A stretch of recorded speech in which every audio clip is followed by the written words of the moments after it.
नवंबर में बिल्डरों ने सोवलमाश डिजाइन और इंजीनियरिंग ब्यूरो के हीटिंग सर्किट को पूरी तरह से बंद कर दिया। ये कार्य भवन की तीसरी मंजिल पर प्रवेश द्वार की स्थापना के पूरे होने के साथ पूरी हुई।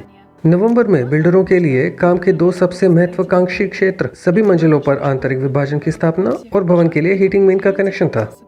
उत्पादन भवन की पहली और दूसरी मंजिल पर और गोदाम के क्षेत्र में आंतरिक विभाजनों की स्थापना शुरू हो गई है। अब आप देख सकते हैं कि धातु के फ्रेम का घना जंगल वहां कैसे बढ़ता है और भविष्य के विभाजन के लिए निर्माण की सामग्री फर्श पर इकट्ठी होती है।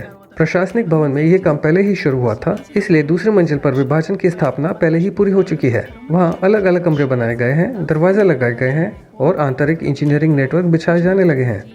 प्रशासनिक भवन की तीसरी मंजिल पर मेटल फ्रेम और सैंडविच पैनल दोनों लगाए जा रहे हैं। इसके अलावा बिल्डरों ने इमारत की पहली मंजिल पर टाइल लगाने का काम पूरा किया है और दूसरी मंजिल पर वे कुछ क्षेत्रों में अंतिम मंजिल को कवर करने की तैयारी करने लगे हैं। जोन के आधार पर यह टाइल या लिनोलियम होगा। स्टॉर्म सीवर लगाने का काम शुरू हो गया है। पीकेटीबी बिल्डिंग में अस्थायी हीटिंग बिल्डरों के काम के लिए एक आरामदायक तापमान बनाए रखती है। इसके बदौलत पहली बार पीकेटीपी के क्षेत्र से विशेषज्ञ समय कार्यक्रम का संचालन करना संभव हो गया। भवन के बाहर सोवलमाश साइट के बाहर बिल्डरों ने ताप विद्युत बिंदु से जुड़ने के लिए खाई खोदे। जल्द ही इसमें हीटिंग पाइप बिछाई जाएगी। पीकेटीपी के बगल की साइट पर बिल्डरों ने प्लेटफॉर्म स्लैब पर कंक्रीट डाला, जहां जलवायु उपकरण स्थित होंगे।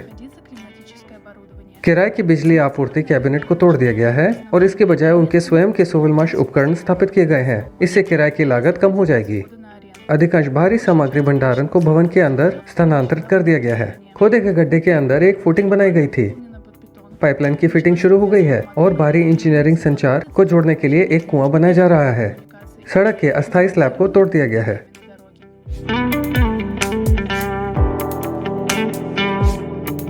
12 नवंबर को सोलर ग्रुप ने उत्तरी मैसेडोनिया में एक राष्ट्रीय प्रतिनिधि कार्यालय खोला। दुनिया में वे 22वां है और उन्होंने स्कोपे में देश के लिए एक पहला सम्मेलन आयोजित किया। इस कार्यक्रम में लगभग 140 लोगों ने भाग लिया। सबसे सक्रिय निवेशक और साझेदार, साथ ही नए लोग भी। सोलर ग्रुप के शीर्ष प्रबंधकों, उत्तर मैसेडोनिया के राष्ट्रीय भागीदार वास्को पोपोवस्की और अन्य वक्ताओं ने उनके सामने बात की। सम्मेलन के प्रतिभागियों में कई तकनीकी विशेषज्ञ थे जो स्लाव्यांका प्रौद्योगिकी की सुविधाओं और अनुप्रयोगों के क्षेत्र में रुचि रखते थे। सम्मेलन के ढांचे के भीतर स्थानीय व्यवसायों और सरकारी संस्थानों के प्रतिनिधियों के साथ सोलर ग्रुप प्रतिनिधि मंडल की कई व्यावसायिक बैठकें हुई। व्यापारियों, अधिकारों, बिजली के उपकरणों के क्षेत्र के विशेषज्ञों और बिजली के वाहनों के निर्माताओं के साथ संचार सोलर ग्रुप प्रतिनिधि मंडल की भारत यात्रा का एक महत्वपूर्ण हिस्सा बन गया है। हमारे पीआर और विज्ञापन के प्रमुख पावेल फिलिपोव, वाणिज्यिक निदेशक पावेल शास्की, रूस में नेशनल पार्टनर अलेक्सांडर मंजुला और भारत में लीड पार्टनर किरणजीत सिंह ने इलेक्ट्रिक मोबिलिटी समिट में भाग लिया। शिखर सम्मेलन के वक्ताओं और प्रमुख कंपनी के पार्टनरों ने उद्योग की सबसे अधिक दबाव वाले समस्याओं के समाधान प्रस्तुत किए। सोलर ग्रुप टीम ने अगले 5 वर्षों के लिए रुझानों और बाजार की संभावना को विश्लेषण करने के लिए इस कार्यक्रम में भाग लिया। 19 नवंबर को नई दिल्ली में सोलर ग्रुप सम्मेलन हुआ, जो परियोजना के इतिहास में सबसे बड़ी घटनाओं में से एक बन गया। इसमें 600 से ज्यादा मेहमानों ने हिस्सा लिया। परियोजना के पहले वक्ताओं से उन्होंने नवीनतम समाचार, विभिन्न देशों में परियोजना के विकास के परिणाम और धन के आंकड़े सीखे। हमने स्लाव्यांका पर संयुक्त वाइंडिंग और उपकरणों के साथ इंजन देखे। फोकस भारत और अन्य देशों में इलेक्ट्रिक ट्रांसपोर्ट के संक्रमण की प्रवृत्ति की चर्चा पर भी थी।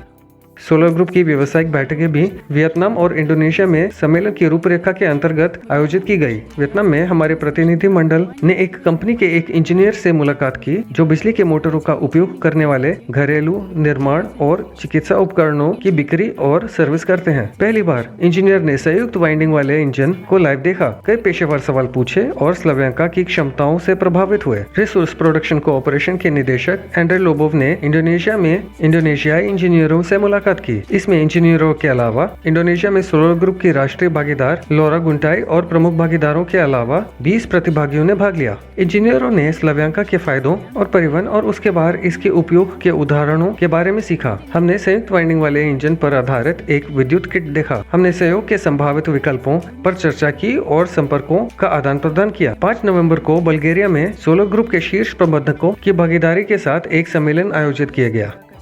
रूस, भारत और इंडोनेशिया जैसे बड़े राज्यों के साथ बल्गेरिया परियोजना में सबसे सक्रिय देशों में से एक है।